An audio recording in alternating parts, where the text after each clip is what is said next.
Hola, buen día con todos. En esta oportunidad vamos a seguir explicando nociones y conceptos relacionados con el artículo de Pollo de marzo de 1984. Para esto he creído conveniente plasmar algunas ideas como preguntas. Por ejemplo, ¿cuál es el propósito de la visión? ¿Ustedes se han preguntado por qué el ser humano es capaz de ver? La respuesta es la siguiente: para saber qué hay en el mundo y dónde está. Por ejemplo, supongamos que tenemos un jardín en nuestra casa. Salimos al jardín y podemos ver un árbol. Eso es identificar un árbol.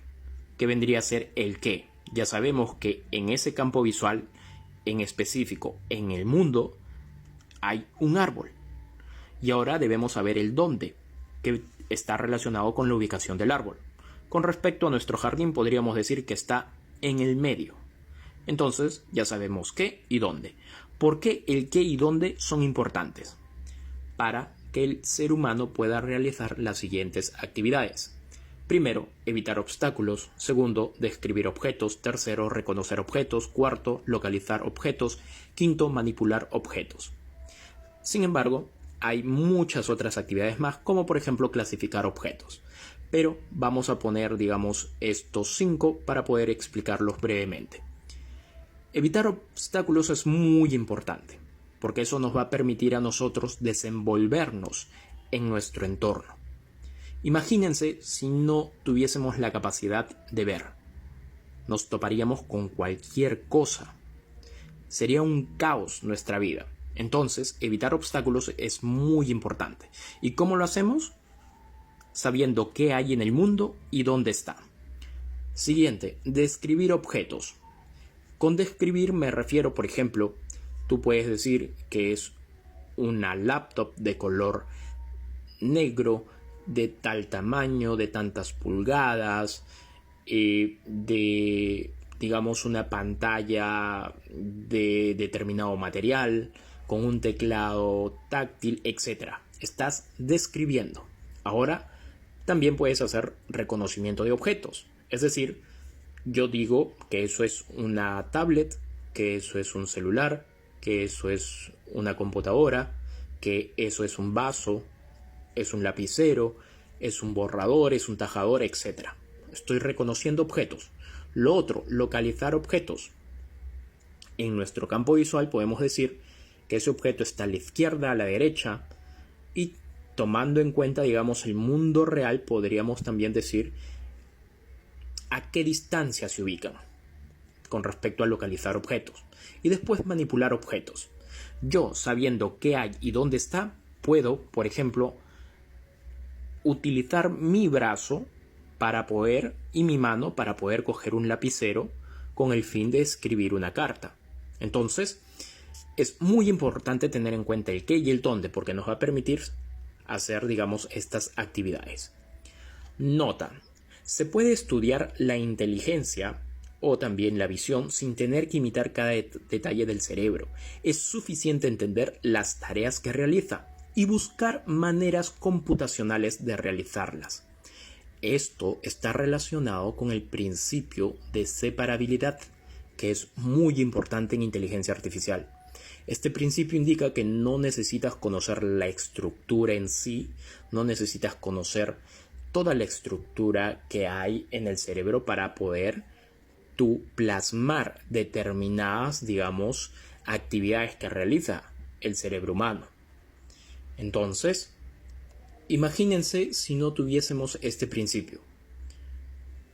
Nos estuviera tomando años llegar a lo que hoy en día los científicos han podido llegar con respecto a inteligencia artificial. Continuando, vamos a ver la siguiente pregunta, que es: ¿cómo reconocer si una banana está madura? ¿Se han preguntado? Esto yo lo asocio con una limitación 1, y ahora les voy a explicar por qué. Tal vez ustedes dirán, ok, yo veo que la banana está de color amarillo y ya sé que está madura. ¿Eso es cierto? Solamente con el color podemos reconocer si una banana o un plátano está madura.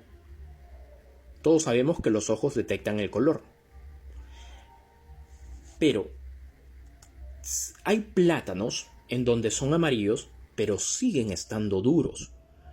Entonces, viene aquí otro punto importante, que los ojos a veces no son suficientes, sino que se necesita, digamos, de otros elementos para poder recopilar más información. En este caso, las manos sienten la textura. Ese es otro punto importante, porque como he mencionado, hay plátanos amarillos que están duros y no están, digamos, aptos para el consumo. Si el plátano es blando, entonces sí. Vamos a continuar. ¿Qué otro dato necesita el cerebro para poder llegar a la conclusión de que un plátano o una banana tiene las condiciones indicadas para poder comérselo? En este caso, la nariz detecta el olor. Entonces, no solamente el ojo va a influir acá, sino que también tenemos las manos, la nariz. Esto imagínense un robot. El robot tiene sensores para detectar la luz, que vendrían a ser los ojos, tiene sensores en sus extremidades, en el caso de los brazos, en las manos, para poder, digamos, detectar la textura de los objetos. Tiene también la nariz, sensores en la nariz, que puede justamente recopilar el olor de un determinado objeto. Digamos, estas informaciones son enviadas a la corteza prefrontal en el ser humano, y esta corteza prefrontal se encarga de integrar la información para tomar una decisión. Esto lo hemos visto en el penúltimo video, en donde vimos que la corteza prefrontal es la encargada de integrar la información. Con respecto a la pregunta B, tenemos ¿cómo reconocemos un rostro en una multitud? Esto en el primer caso lo he llamado limitación 1, porque no solamente utilizamos lo que es la visión, sino que dependemos de otros datos que vendrían, digamos, de otros sensores. Entonces, para mí esto es una limitación. Ahora, con respecto a esta pregunta, ¿cómo reconocemos un rostro en una multitud? Esto lo he relacionado con una limitación 2. El artículo no menciona nada con respecto a limitaciones, pero para mí son puntos importantes que debemos tener en cuenta. ¿Cómo reconocemos un rostro en una multitud? 1. El proceso de reconocimiento no es accesible a la introspección. ¿Qué es la introspección? Es la observación interna de nuestros propios pensamientos. En otras palabras, no conocemos cuál es el flujo que sigue nuestro cerebro para reconocer a una persona en una multitud. Cuando ves un objeto no piensas conscientemente en los pasos que tu cerebro sigue para identificarlo. Solo lo reconoces y ya. Y eso se hace instantáneamente. Entonces, a diferencia de las operaciones matemáticas como por ejemplo sumar, allí sí somos conscientes del esfuerzo mental involucrado. Por ejemplo, ¿cuánto es 6 más 6? Allí nosotros tenemos, digamos, un procedimiento a seguir. Si esto, digamos, lo hacemos más complejo, colocamos paréntesis, multiplicación, resta, división, entonces hay un flujo que debemos seguir.